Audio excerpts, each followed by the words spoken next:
I'm Summer, and I'm 32. My millionaire husband just called me sterile in front of a packed courtroom, claiming I trapped him in a childless marriage. His lawyer was already pulling out documents to prove how my infertility violated our prenuptial agreement. Christian sat there in his $1,000 suit, playing the devastated husband, whose dreams of fatherhood had been crushed by his defective wife. The judge looked sympathetic. The gallery was eating it up. And me? I reached into my purse and smiled. Where are you watching from today? Drop your location in the comments below and hit that like and subscribe button if you've ever felt completely betrayed by someone you trusted. You'll definitely want to stick around for what happened next. Let me rewind 3 years to show you how I ended up married to a complete fraud. Picture this. I'm working as an events coordinator at a boutique hotel in Manhattan when Christian Morrison walks into my life like something out of a romance novel. 6'2", salt and pepper hair, blue eyes that could melt glaciers, and a smile that probably cost more than my car. He was planning his company's annual gala, and lucky me got assigned to make his every wish come true. I need this to be perfect, he told me during our first meeting, leaning across my desk with those intense eyes. Money is no object. Famous last words, right? But back then, I was completely dazzled. This man sent flowers to my tiny studio apartment every day for a week. He took me to restaurants where the waiters knew his name and the wine cost more than my monthly rent. When he proposed on his penthouse balcony overlooking Central Park, with a ring that could have funded a small country, I thought I'd won the relationship lottery. The wedding was straight out of a fairy tale. Christian spared no expense designer dress, celebrity wedding planner, guest list that read like Forbes magazine. His mother, Elena, flew in from California wearing enough jewelry to stock Tiffany's. His business partner, Marcus, gave this touching toast about friendship and success that had everyone raising their glasses. I felt like Cinderella finally getting her happily ever after. But fairy tales don't prepare you for what happens when the clock strikes midnight and your prince turns back into a frog. Actually, that's unfair to frogs. At least frogs are honest about what they are. The first red flag should have been our honeymoon in Tuscany. We were staying at this incredible villa with vineyard views that stretched for miles, and I was practically glowing with newlywed bliss. Christian, I said over breakfast on our private terrace, I've been thinking about starting a family. Maybe we could start trying when we get back? His espresso cup paused halfway to his lips like I just suggested we sacrifice a goat. That's wonderful, darling. But let's not rush into anything. We should enjoy being married first. Reasonable, right? Except enjoying being married apparently meant Christian working 16-hour days while I decorated our penthouse and planned dinner parties for his business associates. Every time I brought up children, he had another excuse ready like he'd been practicing in the mirror. The company was expanding. The market was volatile. He wanted to take me to Paris first, or Tokyo, or Mars, wherever he could think of to change the subject. But those trips, they were absolutely perfect. Christian would transform back into Prince Charming. He'd hold my hand as we toured the Louvre, kiss me on the Brooklyn Bridge at sunset, post romantic photos on social media with captions about his beautiful wife. His followers ate it up, commenting about relationship goals and asking when we'd have little ones. If only they could see us behind closed doors, where my husband treated me like expensive furniture beautiful to look at, but not particularly functional. The moment we'd return from any trip, Christian would disappear faster than my hopes for our marriage. His office became his sanctuary, the gym became his second home, and our bedroom felt like a museum, beautiful, but completely untouchable. When I'd try to initiate any kind of intimacy, he'd suddenly remember an urgent email that required his immediate attention. Because apparently, market fluctuations can't wait for your wife to feel loved. I started making excuses for him like it was my part-time job. Successful men have demanding schedules, I told myself. He's building an empire, and that takes sacrifice. But late at night, staring at the ceiling of our king-sized bed while he slept with his back to me, I couldn't shake the feeling that something fundamental was wrong. And by something, I mean everything. My friend Rachel, a nurse who'd known me since college, was the first person to call out the obvious. "Summer, you look exhausted," she said during one of our monthly brunches, studying my face like I was one of her patients. "When's the last time you and Christian had a real conversation?" "We talk all the time," I protested, but even I could hear how hollow that sounded. It was like saying we breathed the same air. So obviously we were communicating. About what? His work? Your social calendar? When's the last time he asked how you're feeling about anything that actually matters to you? I couldn't answer because I couldn't remember. Christian had mastered the art of conversation without actually communicating like a politician, but with better hair and worse intentions. He'd ask about my day while scrolling through his phone. He'd compliment my appearance for public consumption. But in private, I might as well have been wallpaper. The breaking point came on our second anniversary. I'd planned this romantic evening, his favorite restaurant, a bottle of wine we'd shared on our wedding night, lingerie that cost more than most people's mortgage payments. I wanted to feel connected to my husband again, to remember why we'd fallen in love in the first place. Christian came home 3 hours late. "Sorry, darling," he said, loosening his tie without actually looking at me. Marcus and I were reviewing quarterly projections, and you know how time flies when you're discussing expansion strategies. There I was, standing in our living room wearing a dress that hugged every curve, makeup perfect, hope dying a slow and painful death in my chest. "Christian, it's our anniversary." He paused with that deer-in-headlights look before his practiced smile slid into place. "Of course it is. How thoughtless of me. Let me just shower and we can order takeout from that Thai place you like." Takeout. On our anniversary. While I stood there dressed for seduction, feeling like the world's most expensive fool. That night I made a decision that would change everything. While Christian showered claiming he needed to wash off the stress of his day, because apparently stress is something you can scrub away with expensive soap, I picked up his phone. I know snooping is wrong, but desperate times call for desperate measures, and I was drowning in my own marriage. His text messages were surprisingly innocent. Business conversations with Marcus, scheduling with his assistant, the usual boring corporate communications. No secret affairs, no steamy exchanges with mysterious women. If anything, his digital life was as sterile as our relationship. How fitting. But something nagged at me. The way he and Marcus texted felt different. Comfortable in a way that Christian never seemed with me anymore. They had inside jokes, shared references, an easy intimacy that I envied. It was like watching two people who actually liked each other, which was a foreign concept in my marriage. You know what they say about curiosity in cats? Well, this cat was about to discover some very interesting information, and I was definitely going to survive to tell about it. Take Marcus, for example. Christian's business partner, best friend since college, and the man who seemed to know my husband's schedule better than his own wife did. They'd roomed together at Harvard, started their investment firm right after graduation, and somehow, Marcus was always around. Always invited to our dinner parties, always joining us for holidays, always the third wheel who never actually felt like a third wheel. More like I was the third wheel in their perfectly choreographed friendship.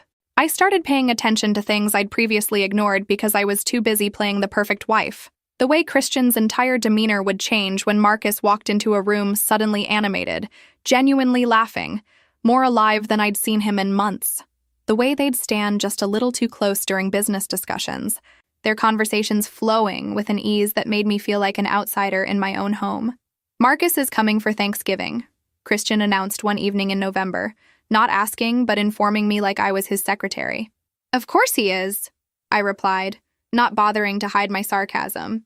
Would it be a holiday without Marcus? Should I set a place for him at our anniversary dinner too? Oh wait, we don't have those anymore. Christian shot me a sharp look. "He's family, Summer. You know he doesn't have anywhere else to go." Family. Interesting choice of words, considering Marcus had parents in Connecticut and a sister in Boston. But apparently, our dinner table was where he belonged for every major holiday.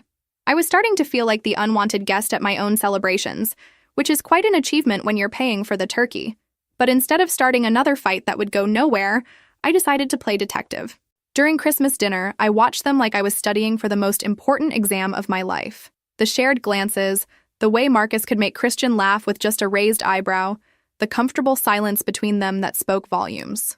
When Marcus complimented the dinner I'd spent all day preparing, Christian beamed with pride as if he'd cooked it himself. Here's something fun. Have you ever watched two people who are clearly in love try to pretend they're just friends? It's like watching a badly acted play where everyone's forgotten their lines but keeps going anyway. After the holidays, I made a discovery that sent my world spinning off its axis. Christian had forgotten to lock his home office safe, something that never happened, because my husband was more obsessive about security than the Pentagon. He kept important documents in there. Property deeds, investment portfolios, insurance policies, and apparently life-changing secrets. I knew I shouldn't look. I knew I was crossing about 17 different lines. But my marriage was already broken, and I needed to understand why I was living with a stranger who happened to share my last name. Most of the contents were exactly what you'd expect: legal documents, financial records, business contracts. But tucked between his property deeds and his life insurance policy, like some kind of twisted Christmas present, I found a manila envelope with a medical clinic's logo.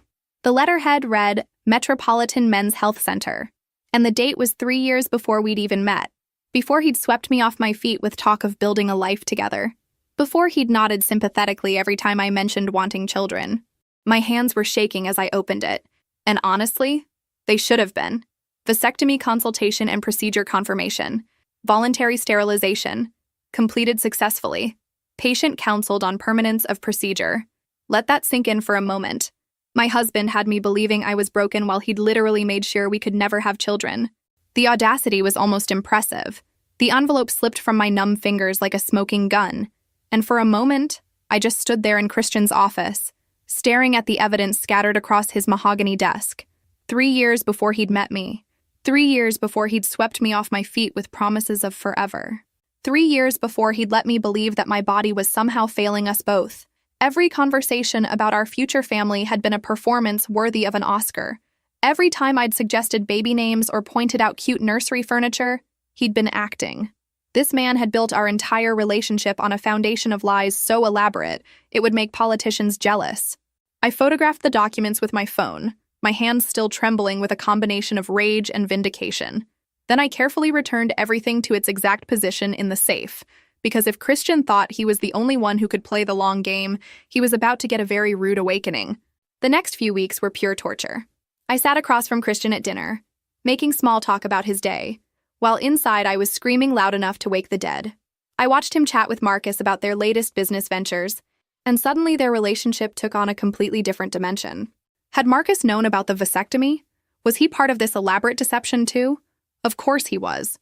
You don't share a dorm room, start a business, and maintain a decades-long friendship without knowing your partner's medical history, especially when that medical history directly impacts the woman he's married to. "You seem distracted lately," Christian observed one evening, not looking up from his tablet as he scrolled through emails like the caring husband he pretended to be. "Just tired," I replied, wondering how he could be so oblivious to the fact that I'd uncovered his lies. But then again, Christian had always been excellent at seeing only what he wanted to see. It's a useful skill when you're living a double life. The final piece of the puzzle fell into place during a dinner party we hosted for some of Christian's business associates. I was playing the perfect hostess, as always, when I noticed something that made my blood run cold. Marcus was adjusting Christian's tie, an intimate gesture that lasted just a beat too long. Their eyes met, and in that moment, I saw something that explained absolutely everything. Love, not friendship, not business partnership, but genuine, deep, romantic love. I excused myself to the kitchen and gripped the marble countertop until my knuckles turned white. How long had they been together? Had their relationship started in college? Or was it something that developed over years of building their business empire together? More importantly, why had Christian married me if he was in love with someone else? The answer was probably sitting right there in that manila envelope, wasn't it? The vasectomy, the marriage to a woman who desperately wanted children, the prenuptial agreement I'd signed without reading carefully because I'd been blinded by love and expensive jewelry, it all added up to something calculated and cruel. Christian had married me as a cover, a beautiful, successful wife to parade around while he lived his real life with Marcus. And when our childless marriage inevitably failed because I couldn't get pregnant, he'd be able to keep his fortune intact while playing the victim of a defective woman who couldn't give him the heir he wanted. It was actually brilliant, in a completely sociopathic way. I almost had to admire the planning involved. Almost. I started doing research like my life depended on it, because frankly, it did. Real research. Not just connecting dots and drawing conclusions like some discount detective. I hired a private investigator, a woman named Detective Sarah Chen, who specialized in matrimonial cases and had the kind of track record that suggested she'd seen every flavor of marital deception imaginable.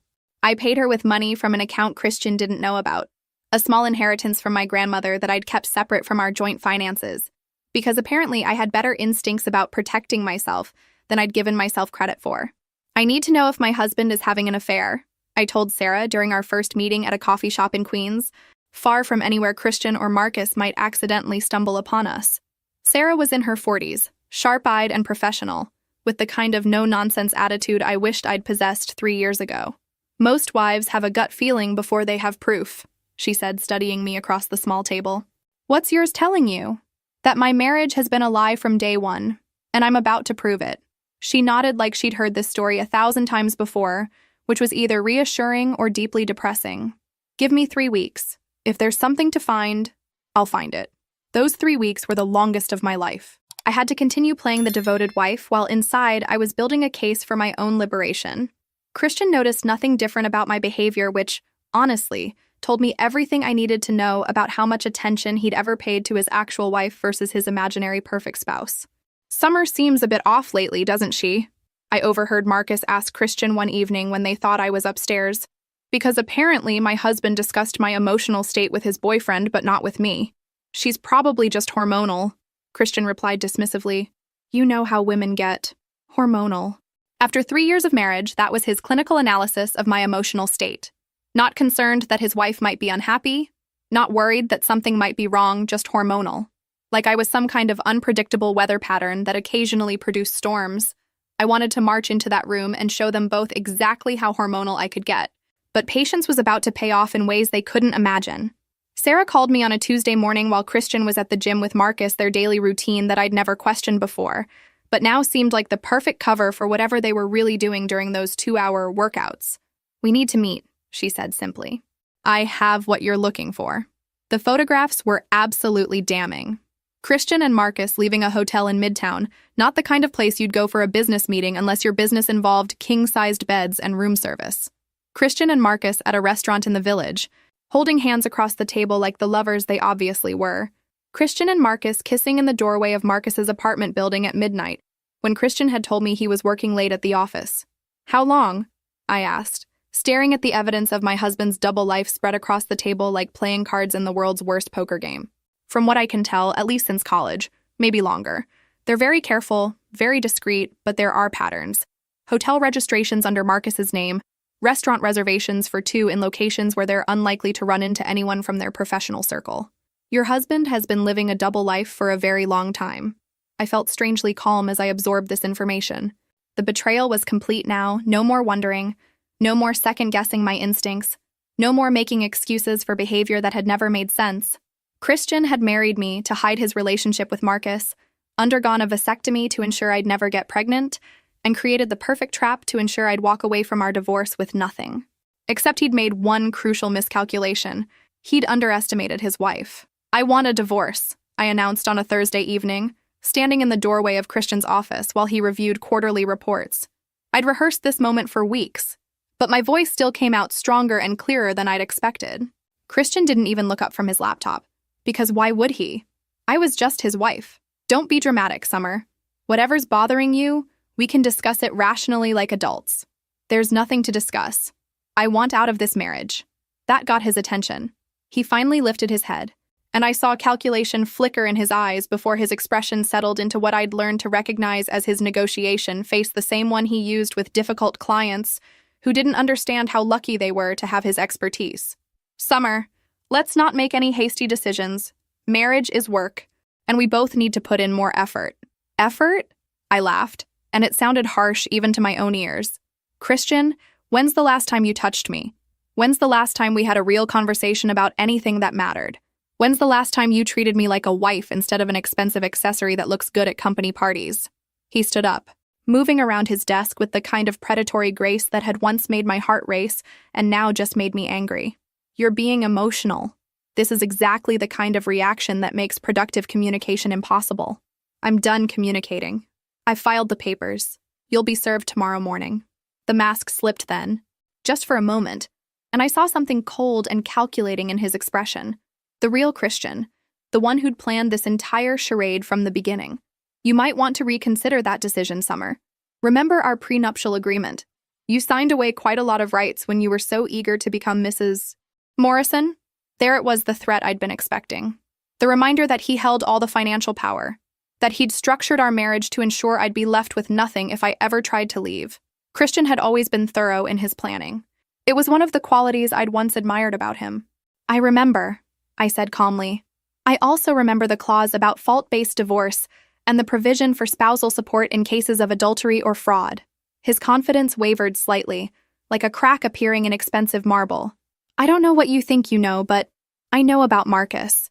The words hung in the air between us like a live wire, crackling with dangerous energy. Christian's face went completely blank, that expressionless mask he wore when he was calculating his next move in a high-stakes negotiation. I don't know what you mean by that. Of course you don't. I turned to leave, then paused in the doorway for my exit line. Oh, and Christian, you might want to call your lawyer. You're going to need the best legal team money can buy. Trust me on this one. The divorce proceedings were exactly as brutal as I'd expected.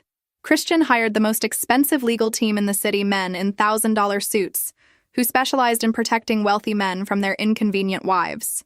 They filed motion after motion, questioning my mental state, my financial contributions to the marriage, my fitness as a spouse. But they made one crucial mistake. They assumed I was the same naive woman who'd signed that prenuptial agreement 3 years ago. The preliminary hearing was scheduled for a Tuesday morning in family court. I arrived early, dressed in a navy suit that projected competence and respectability, while Christian's lawyers had requested a closed hearing. Somehow the media had gotten wind of the case. Morrison Investment Group was well known in financial circles, and wealthy men's messy divorces always made excellent copy. Christian arrived with his legal team and Marcus, who was there as moral support and business partner. They huddled together at their table, whispering strategies and shooting confident glances in my direction, like they were planning a hostile takeover. I sat alone with my lawyer, a smart woman named Jennifer Walsh, who specialized in David versus Goliath cases and had never lost to a Goliath yet. Are you ready for this? Jennifer asked quietly. I patted my purse, feeling the weight of the manila envelope inside. I've been ready for months. The hearing began with Christian's lawyer painting him as the devoted husband whose wife had become increasingly unstable and demanding. They presented our prenuptial agreement with the flourish of magicians pulling rabbits from hats, highlighting the clause that would leave me with minimal assets if our marriage ended due to my inability to provide children. My client entered this marriage with the express understanding that he and Mrs. Morrison would start a family, his lawyer intoned like he was delivering a eulogy. When it became clear that Mrs. Morrison was unable to fulfill this essential aspect of their marital agreement, the relationship deteriorated beyond repair. Unable to fulfill. The word choice was deliberate, designed to make me sound defective, broken, less than a real woman. I felt every eye in that courtroom assessing me, wondering what was wrong with me that I couldn't give my husband the child he wanted. It was actually quite a performance, I almost believed it myself. But then Christian's lawyer made his fatal mistake. He looked directly at me with that smug smile that said he thought he'd already won. Furthermore, Your Honor, medical evidence will show that Mrs. Morrison is in fact infertile. My client has endured 3 years of false hope while his wife concealed her condition, making conception impossible. The silence in that courtroom was deafening. You could have heard a pin drop as Judge Harrison stared at Christian, waiting for an explanation that wasn't coming. Christian's face had gone from confident to pale to green in about 30 seconds, quite the transformation for someone who usually controlled every room he entered. Your Honor, I said, standing up despite Jennifer's surprised look. I have evidence I'd like to present to the court. I walked to the judge's bench, my heels clicking on the marble floor like a countdown timer, and placed that beautiful manila envelope in his hands. The courtroom was silent except for the rustle of paper as he opened it and examined the contents. The vasectomy records, the private investigator's photographs, bank statements showing hotel charges and restaurant bills for Christian's secret dates with Marcus. Phone records documenting late-night calls between them while Christian was supposedly working late. Judge Harrison's expression grew darker as he reviewed each piece of evidence. Finally, he looked up, his gaze moving from Christian to Marcus to me like he was watching the world's most expensive tennis match.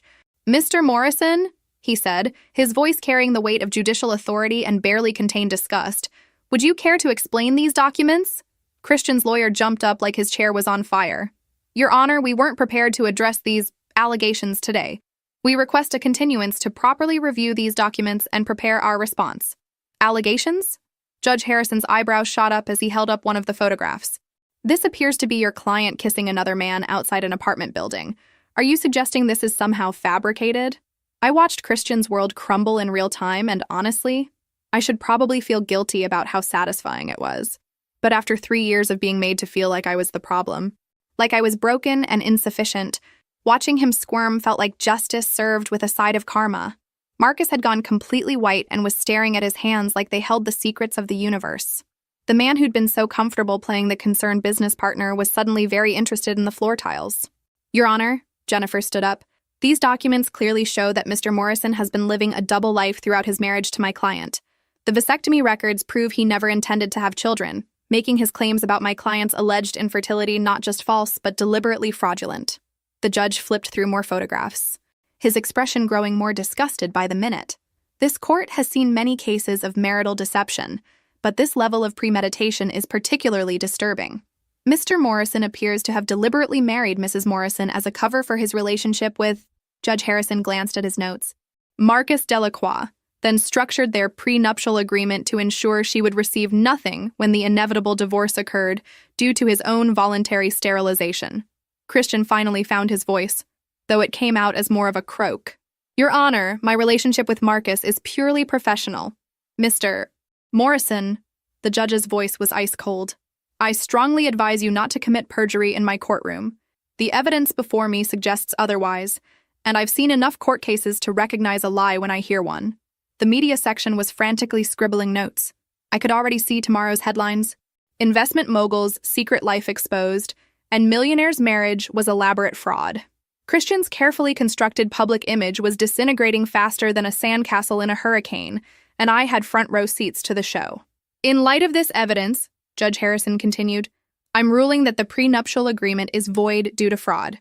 Mrs. Morrison entered this contract under false pretenses, believing she was marrying a man who shared her desire for children, when in fact, Mr. Morrison had deliberately made conception impossible.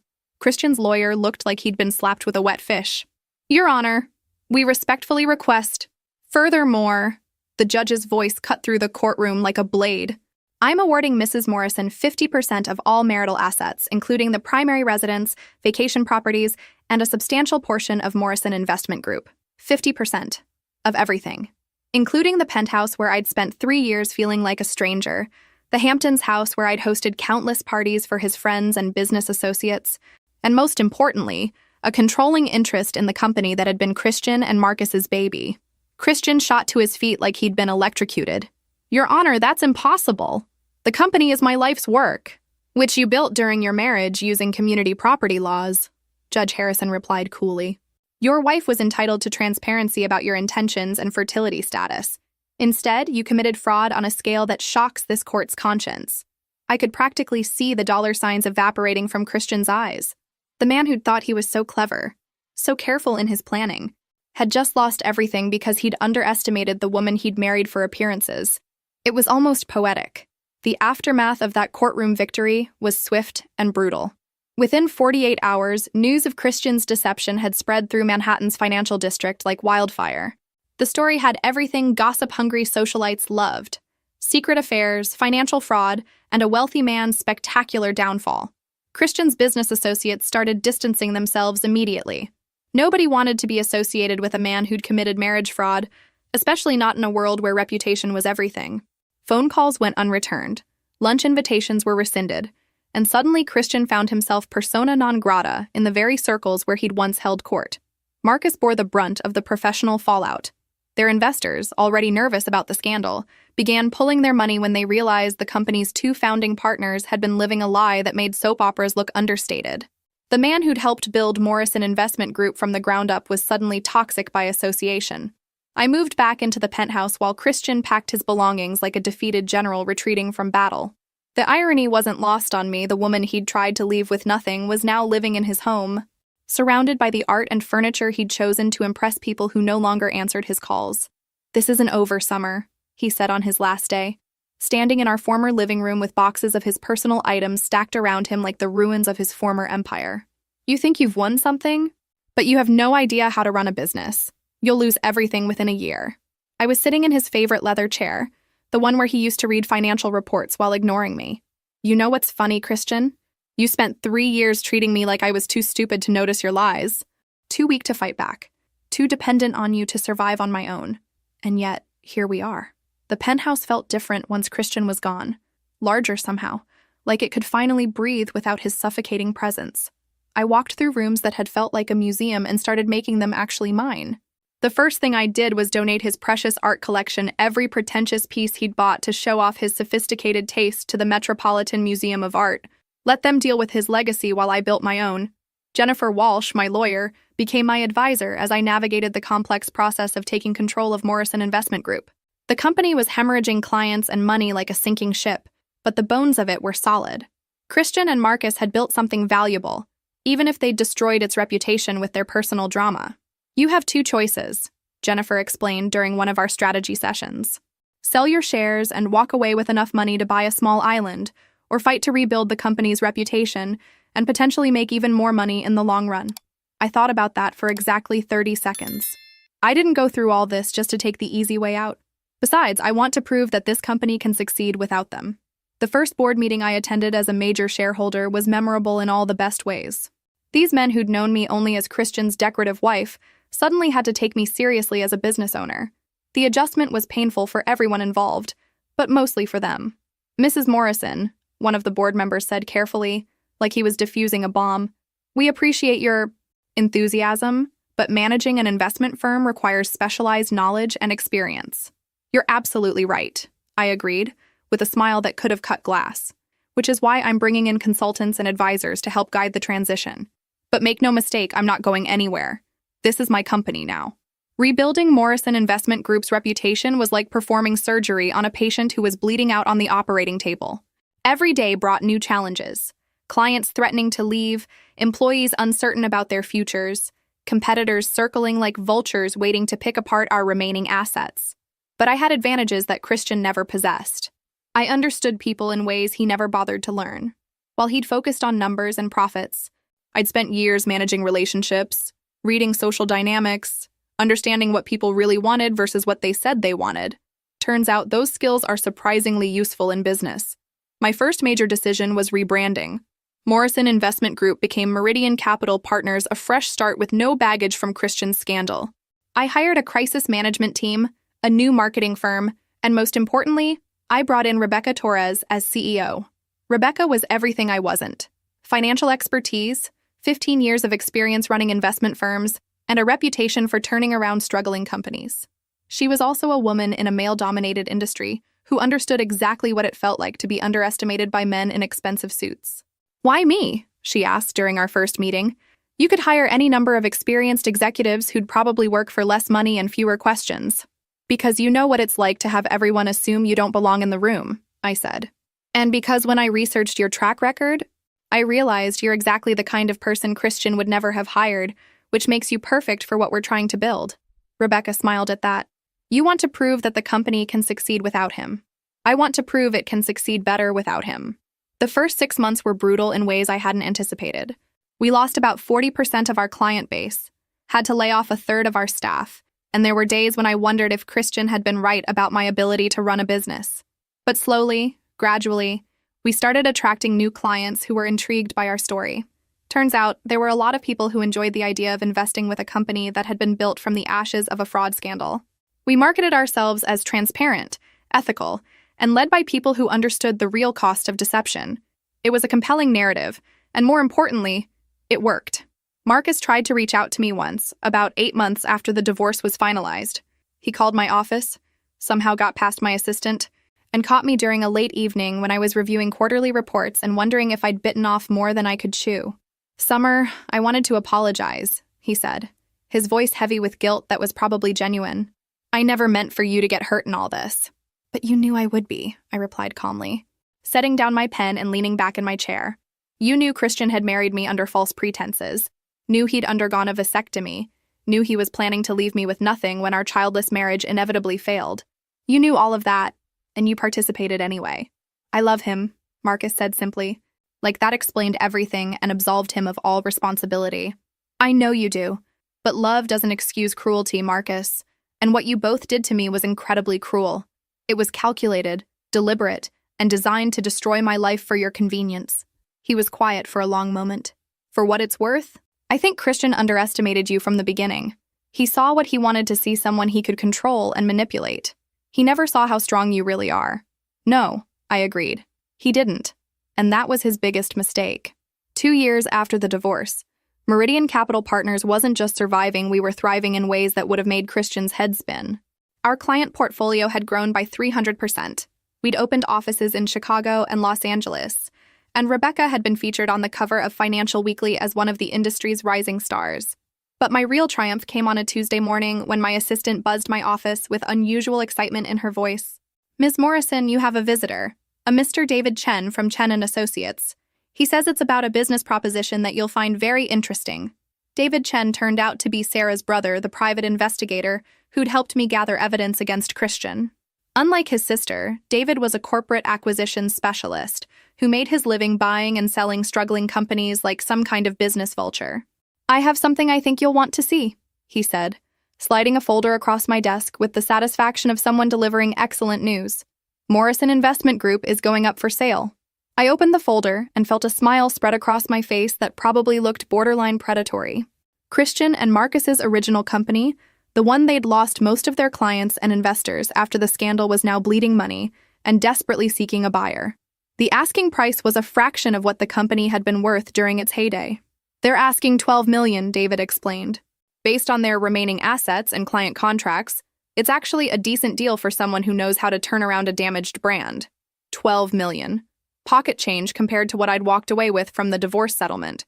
More importantly, it would give me the chance to complete the circle to own the company that Christian had built his entire identity around. There's one more thing," David added with a grin that suggested he enjoyed his work as much as I was about to enjoy mine. "They don't know you're the potential buyer. I've been representing you through a shell company, so as far as they know, they're selling to anonymous investors." The thought of Christian's face when he realized who was buying his life's work was almost too delicious to contemplate. Almost. The acquisition went through without a hitch, smoother than Christian's lies had once seemed. Morrison Investment Group officially became a subsidiary of Meridian Capital Partners, and with it came something I hadn't expected. Closure that felt better than any therapy session. Christian called me the day the sale was finalized. I was in my office, looking out at the Manhattan skyline and thinking about how much my life had changed when my phone rang with his number. I almost didn't answer, but curiosity won. "Summer." His voice was flat, defeated, stripped of all the confidence that had once made him so attractive.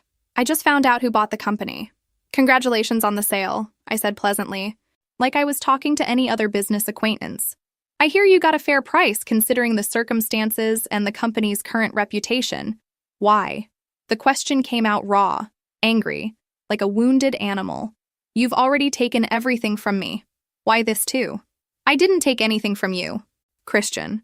I simply stopped letting you take from me." I leaned back in my chair, feeling oddly peaceful about this conversation. "You built that company during our marriage using community property. By law, I was always entitled to half of it. Now I own all of it, fair and square. You don't understand what that company meant to me. I understand perfectly. It was your identity, your proof of worth, your legacy. Just like our marriage was supposed to be my identity, my proof of worth, my legacy. The difference is, you tried to destroy mine while building yours on lies. I'm rebuilding yours with honesty." He was quiet for so long I thought he'd hung up. Finally, he said, "What are you going to do with it?" "Turn it into something that doesn't require fraud to succeed." The integration of Morrison Investment Group into Meridian Capital Partners took 6 months of careful planning. We kept the best employees, the most valuable client relationships, and the solid investment strategies that had made the company successful in the first place. Everything else, the toxic culture, the old boys network, the casual arrogance that had enabled Christian's deception, we scrapped completely. But the real surprise came when I discovered just how deep Christian's financial troubles had become. The man who'd once controlled millions was now struggling to make ends meet like some kind of financial pauper. His reputation in the financial world was destroyed, his personal brand was toxic, and the divorce settlement had left him with far less than he'd anticipated. Marcus had fared slightly better, but only because he'd had the sense to distance himself from Christian once the scandal broke. He'd moved to California, started a small consulting firm, and was slowly rebuilding his career under a lower profile. Smart man, even if his taste in partners was questionable. As for me, I was living in the penthouse that had once felt like a prison, running companies that generated more revenue than Christian had ever dreamed of, and for the first time in years, I felt like I could actually breathe. But the story doesn't end with professional success and financial revenge, because apparently life had more surprises in store for me. I was at a charity gala, the kind of event I'd attended dozens of times as Christian's arm candy when I met Dr. James Mitchell.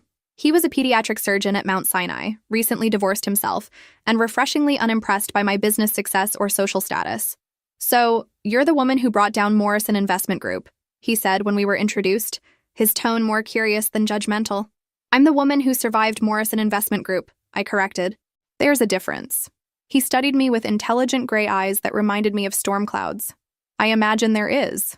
That must have taken incredible strength. It was the first time in years that someone had acknowledged what I'd been through rather than just focusing on what I'd gained from it. Most people saw the penthouse, the successful company, the financial victory, and assumed I'd come out ahead. James was the first person to recognize that surviving that level of deception and betrayal had required something deeper than just good lawyers and determination. We talked for 3 hours at that gala, long after the formal program had ended and most guests had gone home. He told me about his work saving children's lives, about his own messy divorce from a woman who'd wanted a doctor's salary but not a doctor's schedule.